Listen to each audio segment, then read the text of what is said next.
It's time for Business Minds Coffee Chat, an inspiring show about the journey to personal and professional growth. And now, your host, Jay Shear. Hey everyone, you are listening to Business Minds Coffee Chat, and I am your host, Jay Shear, and I am super excited. I have got a fantastic guest with me today, but before I introduce him, I'd like to start with a quote that is actually from my guest. And here's that quote. The goal of life is to be successful and happy at work and at home. Short of this, there is neither success nor happiness. Well, my guest is an executive coach, a nationally recognized speaker, and an award-winning author.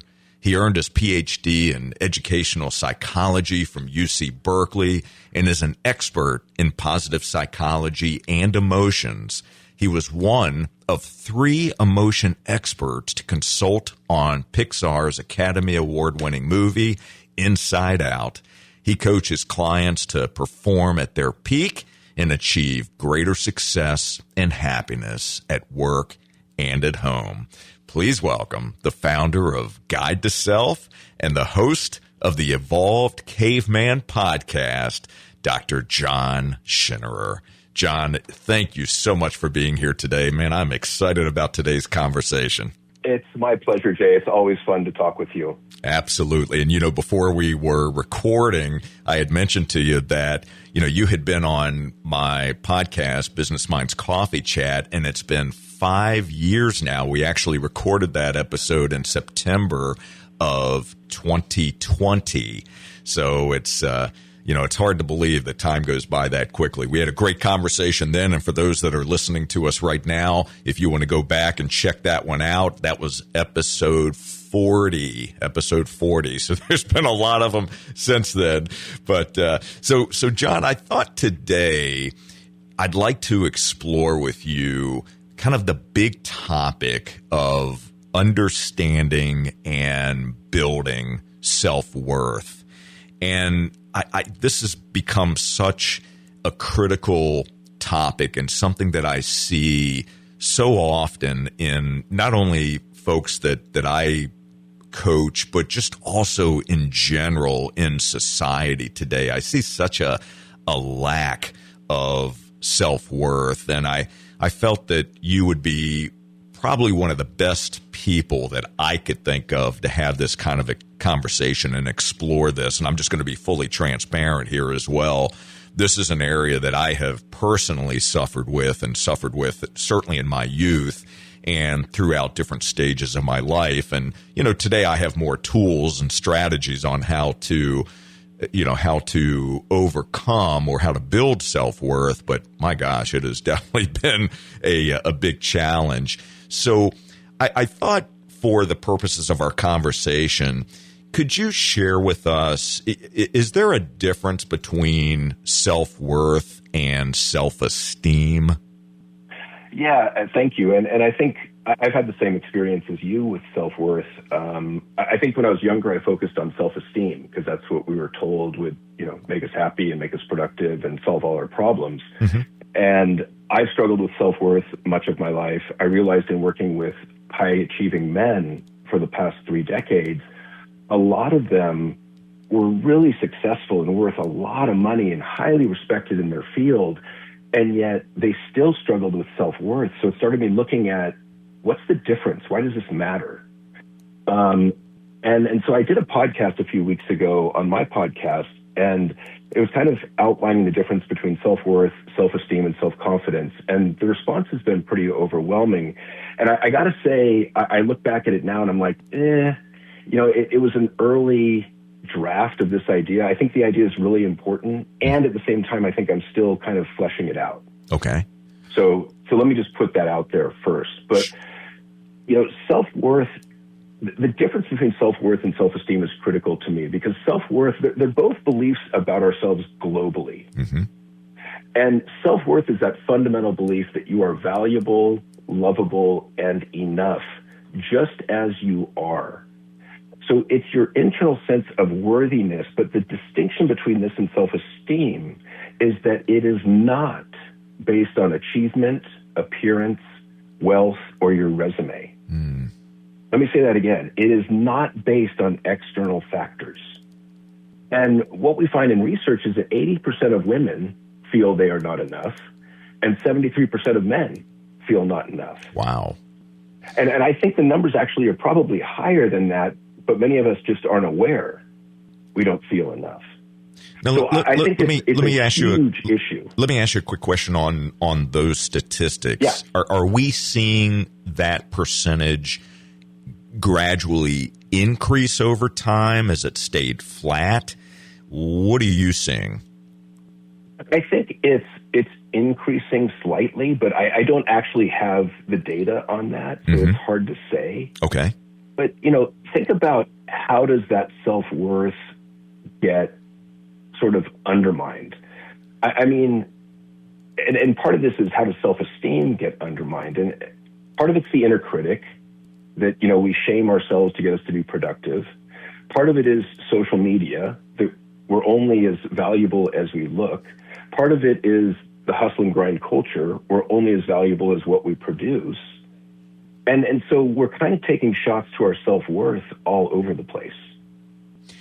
And it seems like certainly today, without having the raw data, but it certainly seems like we are inundated with more information, right? It's coming at us from all angles. And I just know from personal experience and having conversations with others that the inner critic, as an example, that inner voice that you mentioned, that inner voice to me seems like it's louder and louder than it's ever been, just because there's so much more that is hitting us in the face, whether it's comparison, whether it's, just feeling like we're not good enough when we see or think that everyone else has it all figured out. And here I am trying to just, I'm on a treadmill trying to catch up.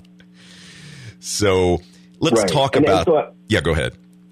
So I was going to say at some level, and I'm not, again, some of this I'm just kind of sketching out more fully, but I think of self-worth as almost the opposite of shame, where shame's the feeling we are not worthy of love, connection, and belonging, to use Brene Brown's definition.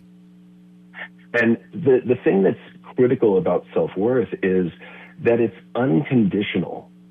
In other words, when you have high self-worth, you can think to yourself, I'm valuable or I'm worthy even when I fail, even when I screw up, even when I fall short. And it's not ego, it's not arrogance, it's the bedrock of healthy emotional functioning. It's this deep knowing that you're deserving of love and connection simply because you exist, simply because you take breath, simply because you were born, which also means that you're worthy just like the other 8 billion people on this planet. You don't need anything to be worthy. So that's kind of self-worth as far as I can define it. Self-esteem, on the other hand, is conditional. So it's also kind of how you see yourself globally, but it's conditional, so it fluctuates based on how you last performed, or how you think others think of you, or how many likes you got on Instagram. So if you did well on the math test, your self-esteem gets a boost. You feel better about yourself. You think, oh, I'm a smart guy. If you fail the test, your self-esteem drops. And that's what's problematic about self-esteem is it fluctuates. And when that fluctuates, our mood and our emotions fluctuate. Whereas with self-worth, you've got a more even, consistent sense of worth, sense of value. And so your mood and emotion are more even keeled, which is a huge advantage. That's so interesting. And going back to the self-esteem piece, where you mentioned that it fluctuates, so many of the variables that define or that we use to determine our level of self-esteem, they're outside our control, right? Many of the things that you listed as an example, we don't have control over those outcomes, whether it's social media likes or, the outcome of a test or the results, sales results, things like that. Mm-hmm. We do have control over our, the effort that we put in, our attitude, things along those lines, how we show up. But the outcome, no, I wouldn't say so. I'd say that's outside of our control. And so I think one of the biggest differentiators here in this idea is this difference between internal validation and external validation. So I think it's a really simple way to think about it. So, internal validation is I know my top 3-4 values, my most deeply held values, and I am working to behave in keeping with those values. And when I do behave in a way that is in keeping with my most closely held values, I can pat myself on the back and say, wow, John, that was a good job. Like, that wasn't easy, but, I resisted the temptation to act unethically, or I supported my family even when I would have rather just done my own thing. So the external validation is what I mentioned earlier. It's, the car I drive, it's how much I get paid, it's my job title, it's how much I think other people like me, it's the likes that I get on Facebook. And to me, one of the hallmarks of a mature adulthood, of reaching that or developing into that mature adult, is doing the work to move away from external validation towards greater and greater internal validation. I don't think you're going to get to 100%, but the more we can do that, the more we move in this direction of self-worth.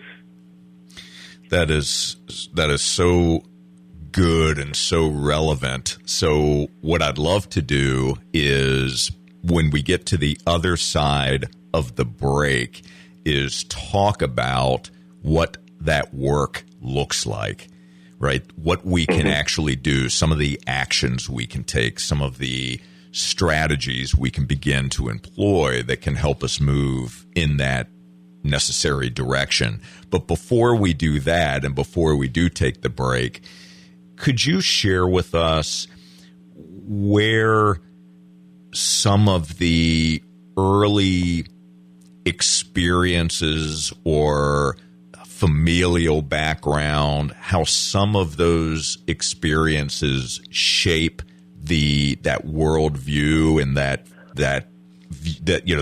actual view or beliefs we have about ourselves?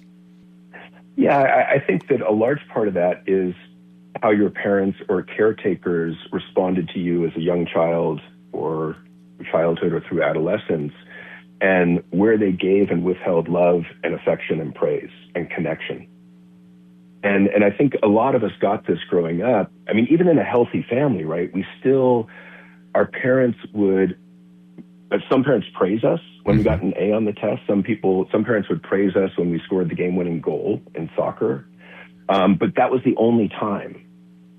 So we learned that love was conditional. We learned that our self-worth was conditional. When we do well, when we perform, when we achieve, we're worthy. We feel good about ourselves. And I know in the family I grew up in, for whatever reason, my mom was afraid of me being arrogant. So she actually went the other way and would kind of put me down in order to make sure I wouldn't become too cocky. Mm. And this was at a really young age. I don't quite explain it. I don't quite understand it. Okay. That was her stuff. That was her issue, right? And so that was really damaging to my self-worth, because then I'm trying to achieve, and even when I achieved, I wouldn't get, the love was conditional. And so it sends these really confusing mixed messages. And now, granted, that's in a relatively healthy family. I mean, consider, a family where you grow up with abuse or addiction or trauma. And so I think it's really easy for that self-worth to get undermined. I think the other thing that's interesting here is that idea of the self-critic, the inner critic, where I've thought a lot about this, where that voice originates. And I think it's from the voice of our parents when our parents criticize us or are disappointed in us or are angry at us. And I don't think it takes that many things being said for them to latch on into our mind. And then it starts bouncing around in our mind, and we can magnify and distort it, and it becomes its own voice. Yeah, I can. And then we get, these really mean inner critics. I mean, like I won't say the exact swear word, but I mean, my automatic Hall of Fame negative thought from my inner critic was, you frickin' dumbass. Mm. It was always around intelligence. You're not smart enough. And, obviously I wasn't saying that to myself when I was 2 or 3 or 4. So that came from somewhere. And, right. and I think part of it can be comparisons to others, but I think part of it is criticism from other people coming in from the outside. Absolutely. And learning how to gauge your self-worth based on, like, how smart I was within the class, how well I performed in the school, how well I performed in sports.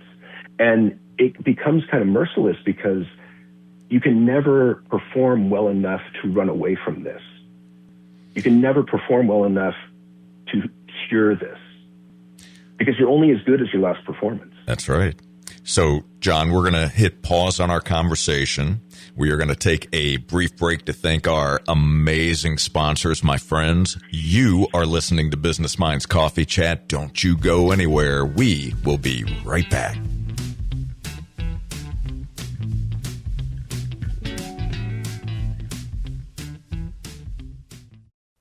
Thank you so much for recommending us to your family and friends. When you need a 30, 60, or 90-minute massage, it's real easy to book your appointment online. MassageByNatalie.org. MassageByNatalie.org.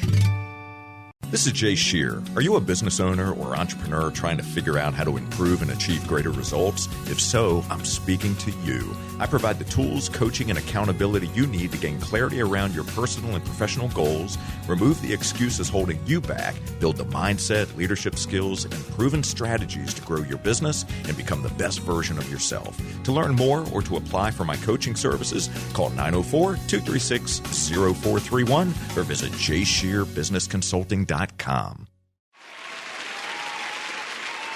All right, here we go.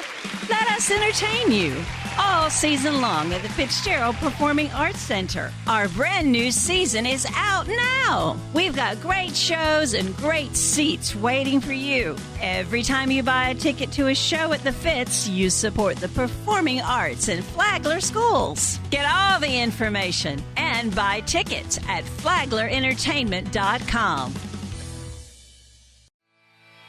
Hey, it's Jay with Thomas Media Solutions. Join us every Monday night from 6 to 8 at Tortugas in Flagler Beach for the best live entertainment around. We do several rounds of general knowledge trivia. That means it's trivia for everyone. It just doesn't get any better than this. If you're looking for the best food, the best drinks, the best people, and the best entertainment around, Tortugas is the place to be. Make sure to get there early to get a seat. See you there.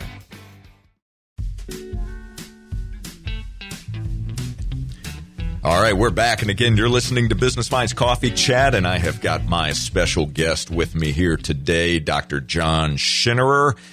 Man, we're having a great conversation so far. We're going to continue that conversation right now. So, John, before the break, of course, we were talking about the differences between self-worth and self-esteem. We were talking about that inner voice, the inner critic.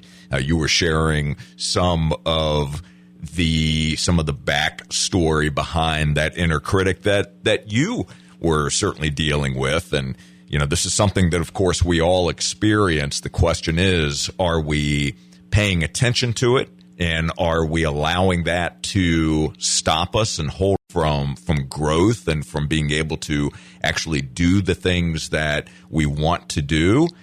Or do we at least have the self-awareness to challenge that voice and to look for the positives, right? To be able to look and say that, hey, look, I've been able to do X, Y, Z before. I've shown myself I'm capable of doing these things. So I wanted to spend a few minutes talking about the actual work that we can do to move, let's say, away from the external validation to more of the internal validation. So could you maybe give us some guidance there, some things that our audience can do, some things that I can do that can help us try to work through that loud inner critic that we're hearing and the comparisons that we make, all the external things, and how we can move more toward internal validation. Absolutely. Let me give you 5 just really quickly, and then we'll dig into as many as we can. But I think it's important to say at the outset that what we're talking about here is training your emotional mind. And to do that, it's my belief after 30 years of doing this work that it has to be done via repetition, daily practice. That's the best, maybe the only way we can really get this done. Okay. So briefly, I would say daily self-compassion. I would say track your wins, big and small, 3 every day. I would say practice setting boundaries to show yourself your own value. I would say rewire your brain with gratitude daily. And I would say practice basic cognitive behavioral therapy, or CBT tools, to challenge the negative thoughts from that inner critic and reframe them. So let's go back to self-compassion. And this is work from a classmate of mine at Cal, Kristen Neff, who found that self-compassion is speaking to yourself like you would a friend in suffering. And the research she's done over the last 15 to 20 years has found that self-compassion is more stable and sustainable than self-esteem, especially when you struggle or fall down. All right, give me an example. Unlike self-esteem, so self-compassion is, let's see, I get a C on a test. I have value even though I struggled on that test. I gave my best effort. That was a good shot. That was a difficult test. I wasn't feeling well on the day that I took that test. So what would you say to a best friend? What would you say to a young child? What would a coach or a therapist say to you under similar circumstances? That's the voice that we want to begin to practice and internalize. Does that make sense? It makes perfect sense. And obviously the alternative, the thing we don't want to do, or the thing we want to try to rewire and do differently, is when we say, Jay, you dummy, you always mess up on this test, right? You just, you'll never figure this out. And so I think of it as a first voice, second voice distinction. So first voice is that emotional, kind of primitive, younger part of us that says, you idiot, you screwed up that test. And that's going to come. Like, we can't stop the thoughts from coming, but we can change how we relate to the thought. And so you screw up a test, or you screw up a presentation at work, and then you start piling on yourself, you idiot, what were you thinking? And then you want to try and catch it and say, whoa, like, hold on, like, okay, I didn't do well on that presentation. Let me take a deep breath. Okay, what do I need to repair? What do I need to do to repair? And how can I make sure that doesn't happen again? Perfect. Rather than a global judgment of my worth or my intelligence. Okay, that's it's great. Kind of, instead of why, maybe it's what. What do I do next? What now is a better question to ask yourself. Okay, I love that. Okay, so and this is a big deal, because self-compassion is associated with less depression, less anxiety, less shame, and more resilience and well-being. The research is quite good on this.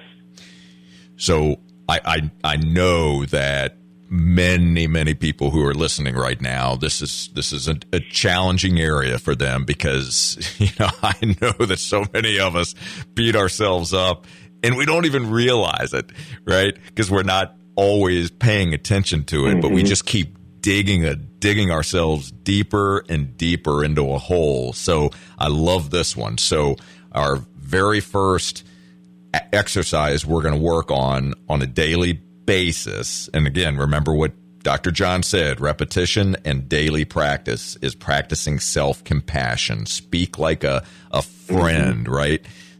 Speak to yourself like a friend would. Okay, so self-compassion, and let's... The other one that I like in this arena, sorry to interrupt, is I really like loving kindness meditation. And so I've kind of taken the phrasing from loving kindness and reworked it around worth, self-worth.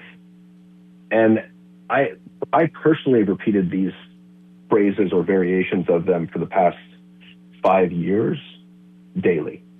And so it sounds something like, May I feel worthy. May I feel worthy of success. May I feel worthy of love. May I feel worthy of happiness. May I feel worthy of receiving love. May I feel worthy of giving love. And those are the main areas that self-worth kind of undermines us, right? If you don't feel worthy of success, it's going to be hard to be successful. If you don't feel worthy of love, it's going to be hard to find love or be in a fulfilling relationship. That is so true. Okay. And I know in my relationship with my fiance, who's a therapist, and we've been together 10 years, like I think my self-worth undermined my ability to receive her love for me. Wow. And so I had to work on that. Like, wow, I got to work on this in order to believe she loves me as much as she does. Yeah. This is powerful. And I think that's all these, I think, are pretty common themes with us humans. Absolutely. Okay, so let's talk about tracking wins. That was the second one that you mentioned after self-compassion. Yeah, and so I would say start a wins list and just on a piece of paper every night, write down three things that you did well. And, you know, for some people, like they did this work with people that were extremely depressed and were having a hard time getting out of bed. For some people, it could just be, I got out of bed today, or I put on clothes today. Or if you're dealing with, you know, alcoholism, it could be I drank water instead of tequila today. Or it could be I did well on my presentation today. Or it could be I showed up well at work even when I was in a grouchy mood. And this pulls from sports psychology, right? In sports psychology, if you're getting ready for a big baseball game and they're going to play a greatest hits track for that athlete in a room where they replay their greatest hits. And we're trying to psych up the athlete for the competition. We want them to believe in themselves and their ability. And it's the same thing for us. We need to remind ourselves, what are we doing well? What's going right in our life to offset the negativity bias in the human mind, which naturally overfocuses on negative things, negative emotions, negative thoughts, negative self-definitions, and so on. Okay, so we're going to start with 3 things that we have done well, right? Start small if you need to, but make sure that you are writing these things down. I know that you can find at least 3 things that you've done well today. So definitely do that one. Okay, so we only have about a minute left. So here's what I'd like to do. So the next one that you had after track wins was boundaries, right? Then you had rewire the brain, and then you had practicing CBT, cognitive behavioral therapy strategies. So why don't you take one of those 3 and just expand on that just a bit? Give our listeners something they can work on immediately. So let's go to the boundaries, because I think that's the least intuitive of those. Okay. And the idea is every time you say no to something that drains you, you say yes to your self-worth. Boundaries are the behavioral expression of self-respect. Boundaries teach others how you are willing to be treated. And I like the format of, I'm not available for this, but I am available for that. So, for instance, let's say you've got a friend or a semi-annoying friend who takes more than they give in the relationship, and every time you get on the phone, they tend to start, talking, and they don't even ask, how are you doing? And so when you get the call in the future, you can say, look, I'm not available to go to dinner, but I can talk for 5 minutes while I'm driving to the office. And so you put a natural time-based hard stop on the conversation and thus protect your energy. And I think that's a good example and a good practice, because I've talked to so many people who struggle with boundaries because they're people pleasers. And so I think it's a very, very good exercise and awareness to start playing around with setting smaller boundaries and then work your way up to bigger boundaries. That is so good. I can tell you personally, that's an area that I have been working on for years. And to your point, it started with very small, simple boundaries. But the thing that I have learned about boundaries is when you choose and decide to create them, it's important that you're communicating them. And it's one thing to define them. It's another thing to actually communicate and act on them. So this has been so... Yeah, it takes courage. Yeah, it really does. So we've been talking today all about understanding and building self-worth. John, you have just shared a treasure trove of information for us to start thinking about, to put into practice. And I just want you to know how grateful I am for this type of conversation, for you, for the work that you do, for our relationship continuing. And I truly do appreciate it. And I look forward to our next conversation. So thank you for joining me today on Business Minds Coffee Chat. Thank you so much, Jay. Absolutely. It is my pleasure. And my friends, for all of you, I want to thank you so very much for tuning in to Business Minds Coffee Chat. We will be back next Saturday morning at 8:30. And until then, keep learning and growing and keep doing the work to reach your potential. Take care, everybody.